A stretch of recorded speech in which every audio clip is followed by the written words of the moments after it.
Hello. Welcome to today's Tàijíquán Tip. I'm Stephen Watson here at Deep River Landing in Deep River, Connecticut. And I just had a wonderful pancake, single pancake from Whistle Stop Cafe here in Deep River. And here I am thinking about Tàijíquán while I'm eating my pancake. What are you going to do? And I kind of thinking how the pancake is so absorbent, right? It absorbs the butter. In my case, it absorbed the over easy egg yolk. It'll absorb the syrup. And I was thinking, moments before, that pancake was itself a liquid. So I'm guessing it couldn't absorb much more. It's a liquid. And yet, a few minutes later, it's highly absorbent or somewhat or very absorbent. And I was just kind of thinking, oh, absorb. I'm into it. I'm thinking about the human body, the human being.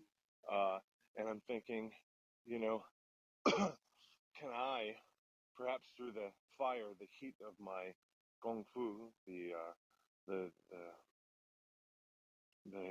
heat and the pressure of my practices, I turn what is unable to absorb into something that can absorb.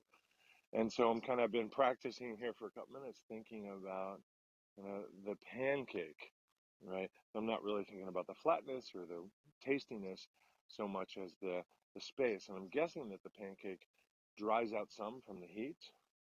And I'm guessing that the air bubbles that are created in it are actually the place that provides an avenue for absorption of more.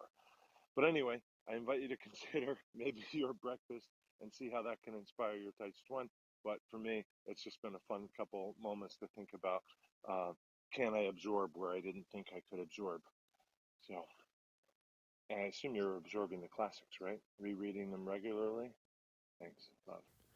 Thanks for showing your support for today's Tàijíquán tip.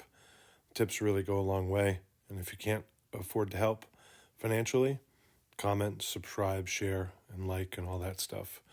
To be in touch with me, go to my Linktree, Someday Farm. Thank you.